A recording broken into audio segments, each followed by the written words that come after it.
We meet again. Yeah. Why is it when I have the intention like me, but then in the moment I'm like, bam, right then. You tell us. Resistance. I drop my resistance. Me. You're not calling on me. You're not calling on me. You're not calling on me. You're not calling on me. You're not calling on me. And when you don't care for calling on you, then then that vibration isn't active, and then the vibration that was active, that you're no longer trampling with your doubt, causes you to seem like the logical choice. Got it. Thank you. The entire world is revolving around you just like that.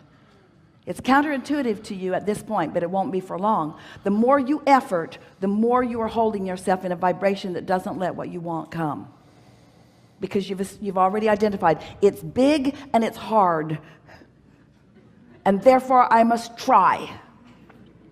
And the very trying holds you in resistance to the ease that is natural. Let me shift it, if you'll allow. I am the happiest I've ever been in my life, and it's because the teachings that you have taught me, and I have learned to live them. I've learned to live them unapologetically in my life, that even at work, like, whoa, reality does not touch me, like this is the magic that I'm in. Every morning as I'm in the shower, sometimes I'll have questions what I would ask in the hot seat, and you come in and you answer it to the point where I'm like, all right, I've got everything, and the only thing that I've been thinking about all week is that I wanted to sit in the hot seat and say thank you. Because I've discovered that gratitude, when you're excited, when you're just so grateful, seems to make things happen. And the more I can get grateful for something and get excited for things that I haven't seen yet, but I'm just so excited as if it's already here, it seems to come. Because that vibration of appreciation, that's an emotion that you can get too easily. And so we have a question for you. Are you able to acknowledge that there is a separation between the emotion of appreciation? You're calling it gratitude. We prefer appreciation. Doesn't really matter. Appreciation. Can you acknowledge that there is that you don't need something to specifically be in the moment of appreciating to feel appreciation? Yes, that you can actually feel it before it comes. That's the key. Yes. That's the key. I don't need a motive to appreciate. And in not having an ulterior motive, in just getting there, then the world is your oyster. Everything will flow to you easily, and is. Someone sat in this hot seat once, and I was listening to them in the car, and they were asking for, somehow you gave a rampage about a BMW. And at the time I was like, oh, that would be neat. And so I pretended, and I got to the point where it felt like it. And then sure enough, I find myself a few months later in like, wow, I didn't even want it.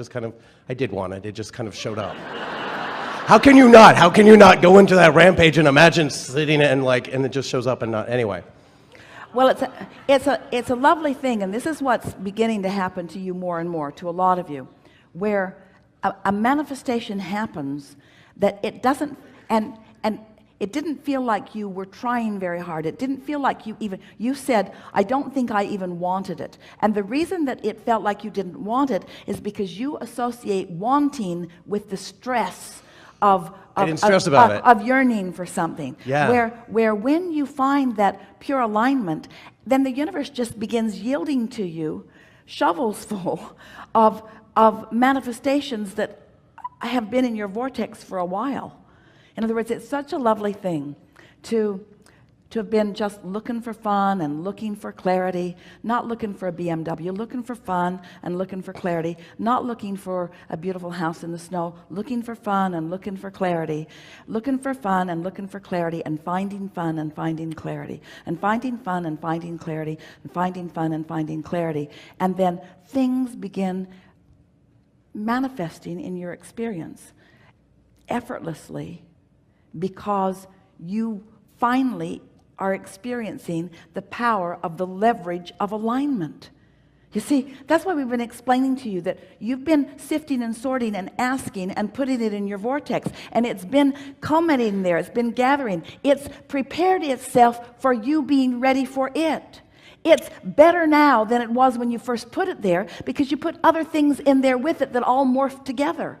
And so your vortex, your vibrational reality, is ready to burst onto the scene in the moment that you vibrationally stop disallowing it. So this is the piece. This is another key that this gathering will help you hear in a very strong way. Humans often think that if they've got their sights on something, that they must find a way to think about that, think about that, think about that, think about that, think about that, think about that, and rein it in like a fish on a line. It's not like that at all. It's that once you have set your sights on it and it's in your vortex, now your work is to chill. Your work is not to figure out what the path is. The path is being revealed to you. You just have to figure out how to be receptive to the information about the path. Can you feel the difference about that? And the thing that trips you up, we're trying to demonstrate it for you here. So there is a vibration that becomes a thought. That's momentum worth celebrating. But humans don't want to celebrate it until it's in the garage.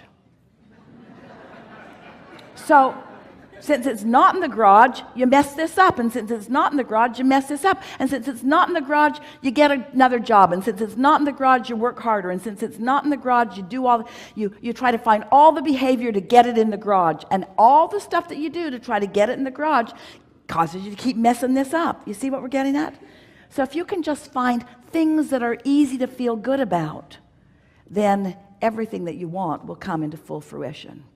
You'll find it all in the garage. When you find it in the garage, and for me, I almost made a wish, just like I had seen people lose weight, and it gave me like, wow, if they can do it, I can too. Yeah. I thought maybe it'd be valuable if I lived such a magical, fun, happy life, I could show people it was true. And that seems to be the case, but it's like an on or off. Sometimes at a party, I'm like, don't ask me if you don't want to know, because I start to talk about Abraham, it's like I blast people and I feel it, like, almost like a dimmer switch.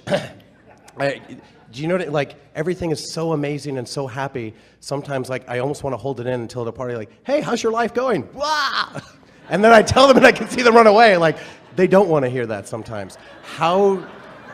Well, they want to hear, but here's the thing. They disconnect because they hear your words and they see your results. And this is the thing we've talked about here today.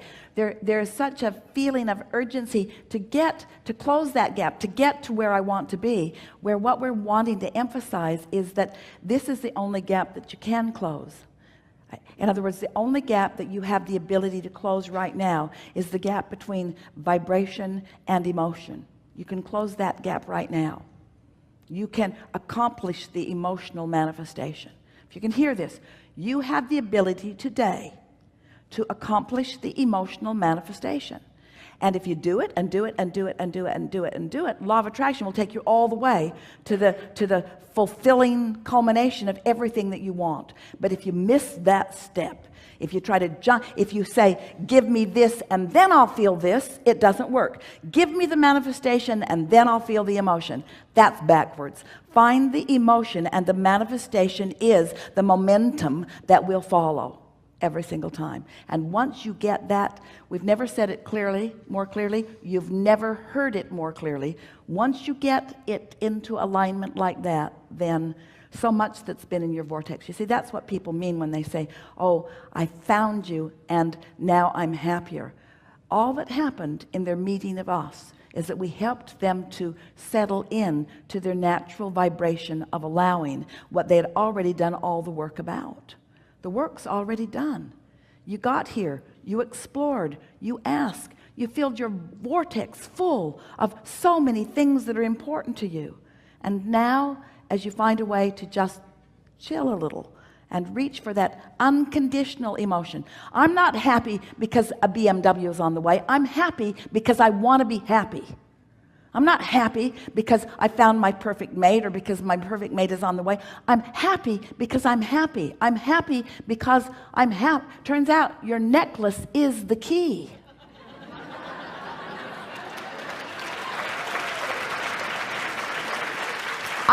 I'm happy. I'm happy. I'm happy because I want to be happy. And when I wasn't happy, I thought thoughts that made me feel more happy. And it didn't happen all at once. But over time, I developed an intense determination to do the work that I can do, to control the only thing that I can control, which is my mood. And now you understand the physics behind it. You know that vibration is turning into thought, and emotion is right there with the thought. And that's the manifestation you're reaching for. And if you will leave it at that, if people say, what do you want? You say, I want to be happy. And they say, well, what makes you happy? And you say, being happy. And they say, you're a nutcase. Yes. Yep. Yep. Crazier I am, the happier I am. The less I face reality, the happier I am. I'm happy. I'm happy. I'm happy. And then just remind yourself, when you feel happy, say it to yourself, I feel happy. I feel so good. I feel happy. At first it surprised Esther because she didn't ever expect to be happy again after Jerry made his transition. One day she said, I'm happy. And then she said, I'm sorry. Just for a minute, felt wrong to be happy. The conditions didn't seem conducive to happy. Sort of snuck up on her. I don't think I'm supposed to be happy under these conditions. You're supposed to be happy under all conditions. You're supposed to be unconditionally happy. That's what's natural to you, you see. And then the conditions will morph into all of the nuances, all of the details, all of the stuff that you've been defining. And how do I share that and not blast people? What do I... Well, when you feel it, you radiate it. But here's the tripping point for you. You don't want to be happy to elicit a response from them. You want to be happy, and you want the response from them to be none of your business, because it isn't any of your business, because you can't control. You don't know where they are when they meet you. Somebody who's not happy, meeting a happy person, it never goes well. It never goes well. All you do is remind them that they're not happy. And then I feel terrible about it, like, I pushed them further down. And then when you explain to them why you're happy, that makes it even worse. It's like an indictment of what they're not doing. Right. And then they resent you. They wish for your demise. Yeah, I would say jealousy. I feel it all around me. And sometimes people are like, oh, well, how long is that going to last? And I think, oh, God, but I think I found something sustainable. I think I can make it last. What eventually happens as your happiness is something that you're consciously aware of, yes, and consciously accomplishing, then law of attraction begins to surround you with more and more people who understand that. But remember, the most significant thing that we said to you today, which is the most significant thing to this point that we've ever said to anyone, is that your relationship, the relationship is between you and your source. We've said it before, but you've never heard it so clearly. That's the relationship that you're seeking, because that's what happy is. Happy is letting all the barricades down and letting yourself radiate who you truly are, because who you truly are is happy. Because who you truly are knows who you are, knows your value, knows your heart, knows who you are, knows why you came, knows what you are about, knows the eternal nature of your being, adores you. Who you are is happy, happy, happy, because who you are is in alignment with source, with all that is good. It just doesn't get happier than happy. In other words, that's who you are. That's who you are.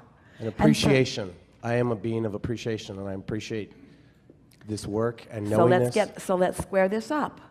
If I'm happy and then thoughts of appreciation occur to me, really good unfolding of the path. If I'm not happy and I try to find something to appreciate to get happy, doesn't go as well, does it? So do you accept that you wake up, and that when you wake up you have the potential of being happy? Try it. You'll like it. Try it. See what happens. Give it a go. Give it a week or 2 or 3 or 4. You've been doing it, and watch what happens. Watch what happens. Watch the way the world begins to revolve around you. Because when you get happy, what isn't happy can't come near you. And if something that's not happy is coming near you, you're not as happy as you think you are. Thank you. Yeah. Thank you.